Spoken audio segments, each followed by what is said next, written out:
Thank you for joining us. I'm your host, Dr. Charlotte Huntley, and I'm joined by an amazing panel of very creative and innovative public health professionals.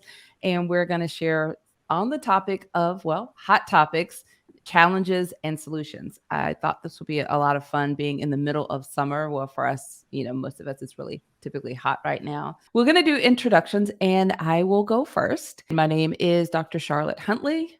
I am the CEO of Dr. C.H. Huntley, LLC. We're a public health consulting firm focused on supporting large nonprofit organizations to communicate health information that's traditionally a little complicated to the communities they serve using plain language.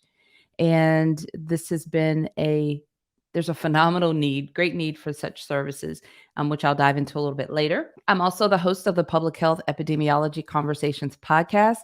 We have brand new episodes every Tuesday. We've been producing these episodes since August of 2017. So right now we have well over 300 episodes and still going strong. So I'm really excited about that, if you couldn't figure that out from the enthusiasm in my voice. And let's kind of pass the mic around. I want you to get to know everyone on the panel here. So I'm going to just pass it over to you, Ericka. Please give us an introduction. Well, good afternoon, everyone. My name is Ericka Horne, and I'm honored to be here again on the roundtable once again. I am the CEO and founder of Akiri Consulting, and what we do is provide support to faith-based organizations, churches, and nonprofits with program planning, helping them develop healthy programming for their churches, for their communities, and helping them design programs that will help ultimately ensure that everyone is able to live a long and healthy life. We do that in several ways, through either assisting them with putting together the programs and then implementing those programs as they go through the entire process. And we have other ad hoc services as needed.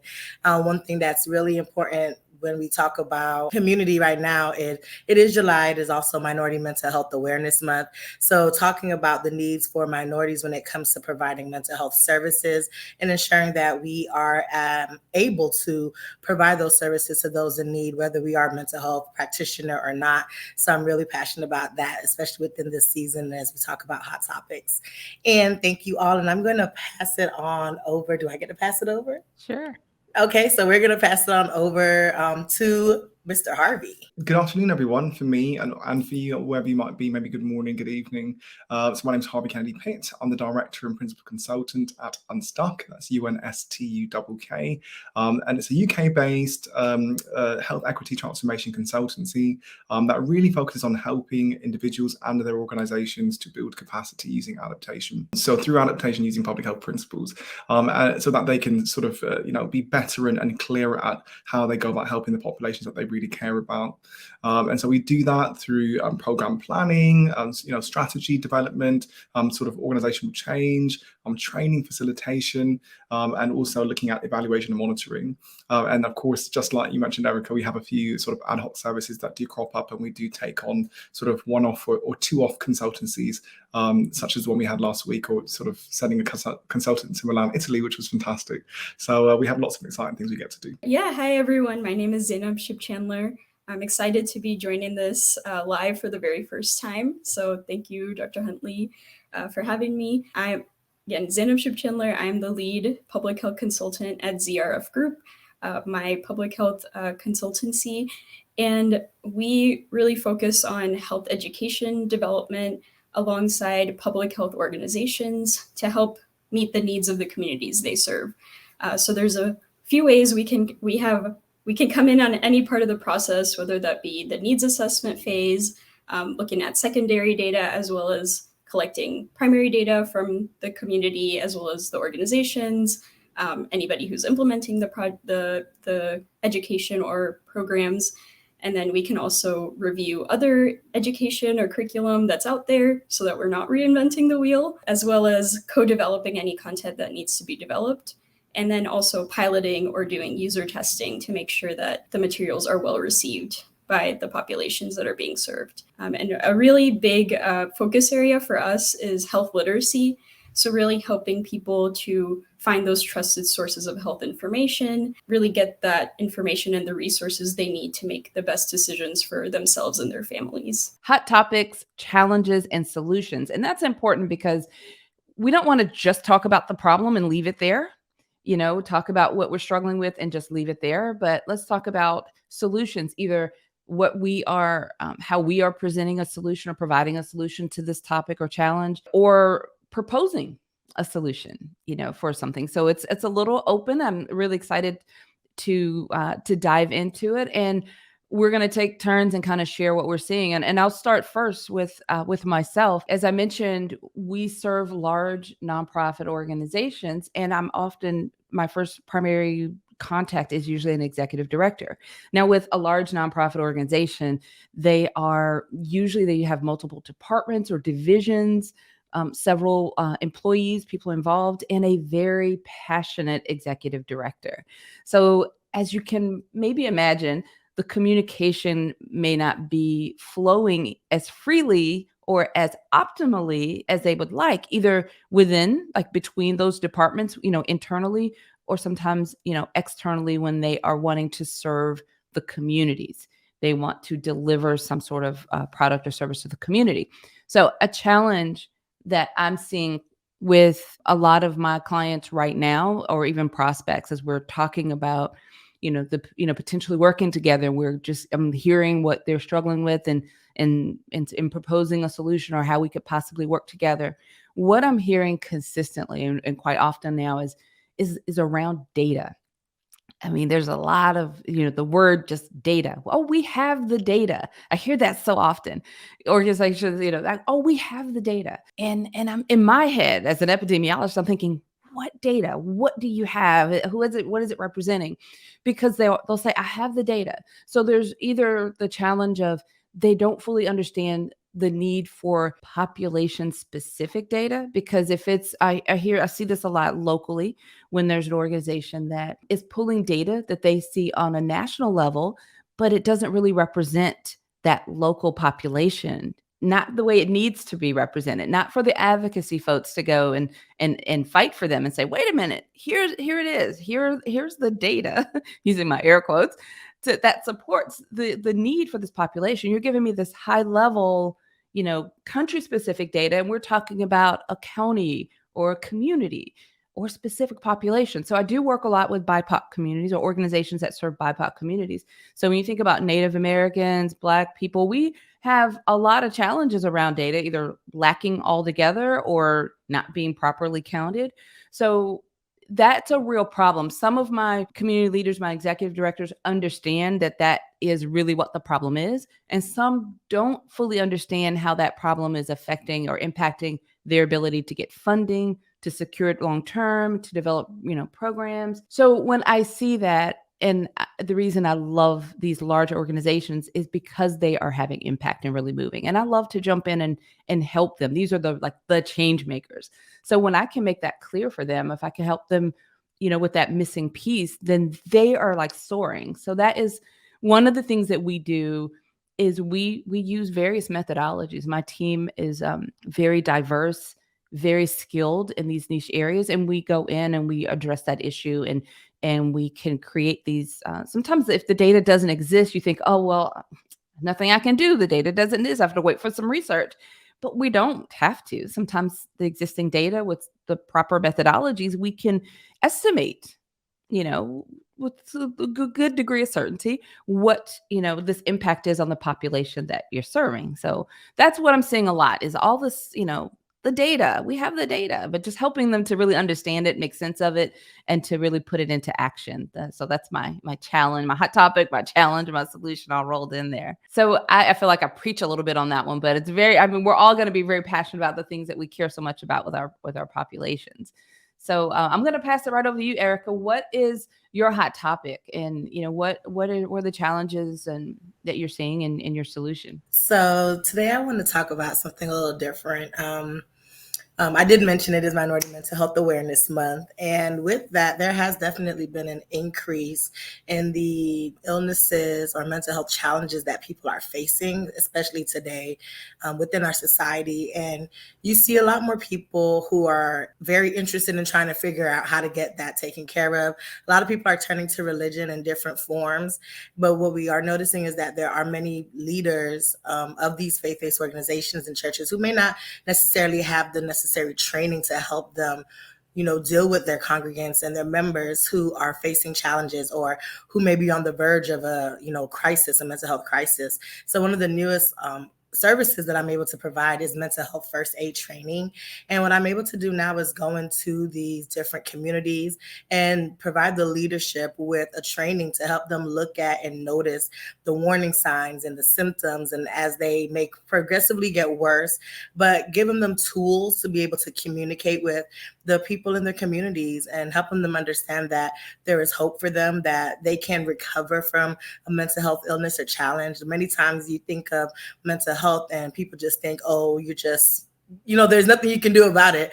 But just like if you had a broken bone, you can recover, you can walk again, you can get back to your daily activities. That's conversations not always had surrounding mental health. So trying to normalize the conversation around mental health, and especially for those who do turn to their faith and are passionate and they, lean on their leaders and they go to their leaders for support, being able to be equipped to be able to help them is such an important tool, especially with the climate of what's going on internationally. There's just so many different things when it comes to politics, when it comes to new laws and regulations that are coming down. You're just facing so much when it comes to life or finances or family or relationships. People are dealing with a lot of things, and it's going to continue to happen, but how they manage and how they're able to overcome the challenges they're facing is going to be essential. And we are in need of others outside of mental health practitioners who may not, offer therapy or may not be able to offer, those counseling, but they can connect them to the resources that they need. And as a mental health first aider, you're able to provide that service to those in your community because they may not even know about therapy. They may not know about counseling. It's maybe really taboo even in the different faith-based organizations and in our faith. People don't like to talk about it. In culture, people don't like to talk about it. Speaking as a woman of faith and as a Caribbean woman, those are things that people do not talk about when it comes to counseling and therapy. And I'm very adamant to talk about my journey of what I'm going through, what I've been through, and how my therapy has been beneficial. And I can see how much it's helped. But also, I've observed leaders who don't know how to approach a situation, who don't know how to help somebody that may be in crisis, and they reach out to the one or two people they know may work in the field. But if we can get all of our leaders trained and they can get comfortable with at least pointing people to resources, having conversations with them to help them feel normal in their state, I think that's going to really help our overall health as a world, So for me right now, that's really one of the major focuses because, like I said, mental health is so important. It's a part of your overall physical health. If your mental health is not stable, you're not going to be able to manage your day-to-day activities. It's going to affect your being able to go to work, go to school, live a normal life. And we want to make sure that everyone has the opportunity to live a full, healthy life. And that also starts with mental health. So I'm really excited to be able to offer that services to my community and to those who are in need of it. So that's my hot topic for the month. So the problem that I think I am trying to sort of really home in on is really the capacity issue, because it would just come up on so many meetings. So I used to work for the NHS. I've also worked in education. I've worked in academia. I've worked in the community sector. And the same golden thread of that word capacity kept coming up. And so I'm thinking, what is this capacity thing that people are talking about? Is it financial? Is it time? Is it the knowledge? Is it the know-how? Is it the links to communities? What are we talking about when we say we haven't got capacity to do something? And so in thinking about that, my science brain, I'm a scientist, sort of by education as well. And my mind goes to biomimicry, which is sort of looking at nature for examples of how we can find solutions to human problems. And one of the things that nature has always had to do when we make mistakes as humans is that nature has to adapt. So it just adapts and it just works around our foolish decisions. And so thinking about how we could work differently as well, sort of around how we could be adapting maybe the ways that we're sort of approaching the programs that we're creating. So think about health equity. People say, I'm running a health equity program. I'm thinking, okay, are you? So how's that going for you? And I always want to know sort of, where we can support to sort of really transform people's approach to the health equity that they say that they're practicing. And so in the midst of not having capacity, and also there being a need for us to sort of be more serious about our health equity initiatives, I sort of said, I need to step back a little bit and see if I can invest some time and some expertise directly into helping the system to build capacity. So the first thing that we do is thinking about our values. And so, we sort of think we have to keep the system functioning, and actually we need to put people first. And so that's our very first value. People also need the tools, and they also need the right conditions, particularly in big organizations where people not getting the support they need to sort of run initiatives that are really valuable to communities. Also our principles, thinking about things like autonomy, participation, effectiveness, efficiency, all of these different types of public health principles, bringing people back to the principles and sort of saying, actually, let's go back to 101 and say, why are we doing what we say we're doing? What principles are you falling back on? And what sort of principles are you using as a guiding sort of light to decision-making, including how we use data to sort of make decisions. And so when we think about capacity, the need to adapt, going back to sort of value systems of putting people first and giving people the tools, and thinking about principles like autonomy and participation, affordability, we start doing public health a little bit better. I would say we think we'd start doing public health a lot better than we're doing it now. So I want to try and encourage people to be brave when it comes to thinking about consulting, entrepreneurship. Just be brave. I think people tend to think, oh, Harvey, you're such an extrovert. I'm actually not. I'm actually an introvert masquerading as an extrovert because I have a goal of what I want to do. So even after today's call, I'm probably going to go sit in a dark room and just regain my energy because that's what introverts have to do. So don't be fooled by sort of what you see, but really think about how you, whether you're extrovert or introvert, can be transformative in your approach to public health. And that might mean doing something that's maybe not so common or maybe not even that popular. Wow, these are amazing. I don't know how to follow all of this, but and I'm in the same boat with you, Harvey. I'm actually an introvert as well, so definitely I'm with you in the dark room after this. So yeah, I kind of wanted to do a little guessing game. So this hot topic that I've been working with, it's actually been a hot topic pretty much throughout my consultancy so far. So this was happening during the pandemic, especially because of social media. It was running rampant. And now we have artificial intelligence coming up, things like ChatGPT, and then this has come back again as a hot topic. And it's coming back in my work again as well with clients. So any guesses what this might be? Ooh, are you getting ready to integrate ChatGPT into public health? I mean, it's already integrating. Yes. People are out there looking it up, looking things up on ChatGPT, asking ChatGPT for advice. I'll answer the question. Basically, the hot topic today for ZRF group is misinformation and disinformation. So, being false information, things that are just wrong, but maybe people don't know they're wrong, as well as things that are misleading in a deliberate way. People are trying to mislead about certain things. So one of the strategies that we've used throughout our work is called pre-bunking, because it's really hard to go out there and debunk every misinformation out there. It's just proliferating at a rate that we can't keep up with. But what we can do is pre-bunk by kind of helping people to understand some of the reasons and motivations why people are spreading misinformation or disinformation, as well as showing what the facts are and putting misinformation at the, examples of misinformation, saying, hey, why can we or can't we trust this? Where could we go for trusted sources of information? And what are the facts? So just as a client example, we just wrapped up a project about tobacco prevention in youth. So we wanted to include marketing tactics that have been used by the industry to market to youth and kind of explain, hey, this is an ad that was used. Why might this be appealing to youth? And things of that nature, so people can recognize it. And then the other thing we did was put some statements and say, hey, is this a truth or is this a lie?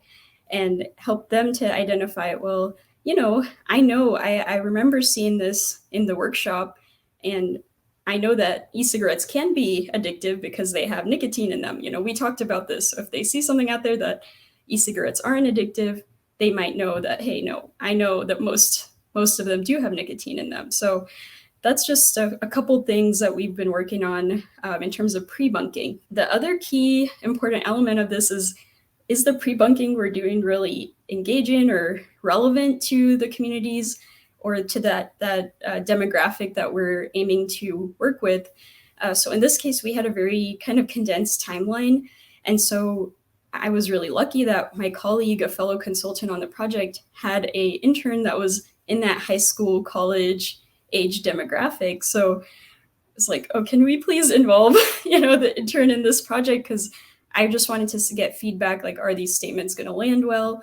And then also just in terms of the images, like what kind of marketing images are really going to resonate? So they helped me to co-develop the handouts, choose some imagery that would be attractive and messaging, make sure it's understandable. So those are kind of the different ways that we use to try to inoculate against misinformation, if you will. Wow, this was absolutely amazing. I will say I enjoyed everything that both Harvey and Zainab stated. There's such key and important elements to public health today, and making sure that we can really be, helpful to our communities that we're serving, and that we're not causing any more harm, because there's so much harm that's out there, especially with the information that you talked about. Like, misinformation is so common and people don't know, and that's what's easily clickbait, and everybody's just sharing the wrong information so easily. So it's almost seems like it is a challenge. It is a challenge when you're trying to share the right information. So I really love what you're doing as well. I love the concept of pre-bunking, and I definitely will be taking that along with me. The overall, this is great. I really enjoy figuring out challenges. And I think once we understand what the challenges are and that we're facing in the work that we do, it makes it easier for us to find solutions, to work together to find solutions. So thank you. Thank you all so much for this time. Yeah, so I mentioned really trying to empower people to think independently, embrace innovation and the risk that comes along with that innovation. Thinking about, what's affecting our capacity, how do we define capacity, and the way that I do that is actually through the upcoming sort of Get Unstuck Public Health Consulting and Entrepreneurship Expo, which is going to be coming in September of this year, and it's going to be held in Manchester, UK. So this is obviously inspired by the woman that you see in front of you, Dr. Charlotte Hughes Huntley, who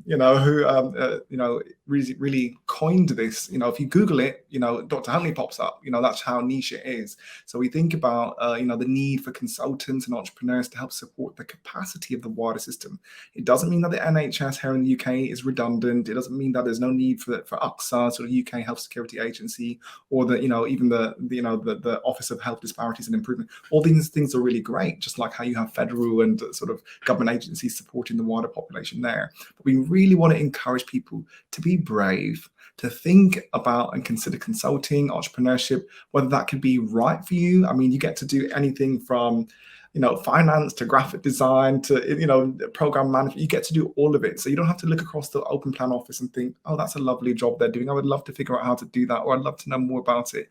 You have such a diverse portfolio of things that you get to do. And the expo is going to show you how that can happen and sort of the value that can have for systems. And so I want to encourage you to take a look at the link on the screen, which is www.unstuck.co.uk/expo, to just read a bit more about it. Dr. Huntley has been very kind to sort of join us in September here in the UK for a bit of a duo, a bit of a 1-2 punch to really try and create a dynamic session for those who are interested and really want to dedicate time to understanding how this is done and the benefits it would bring to the wider system. Yeah, I just wanted to say what an uplifting conversation this has been, really solutions focused, and that each of you all here has identified a challenge and then able to really creatively address it in your own ways.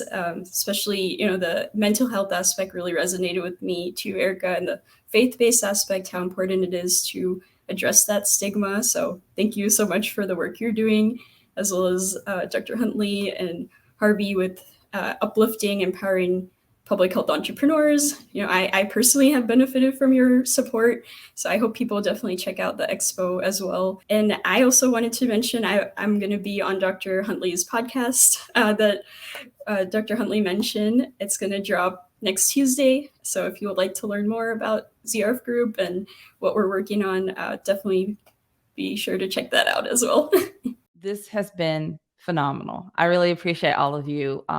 And I will just add one final thought for everyone watching, whether you're live with us, which we appreciate, or if you're watching the replay, all of our names are here. Make sure you're following us on LinkedIn. I encourage you to add your comments in the chat. Even if you're watching the replay, we will continue to come back and follow up. But you can also reach out to each of us individually on LinkedIn. Follow us. Let us know what part resonated with you. If whatever we touched on is of interest, if we can support you or your organization in any way, we invite you to just engage with us. We enjoy being here, the work that we're doing, and gathering in this space to highlight public health and not just the problems, but also our solutions and how we can improve. So thank you all for being here. This has been great.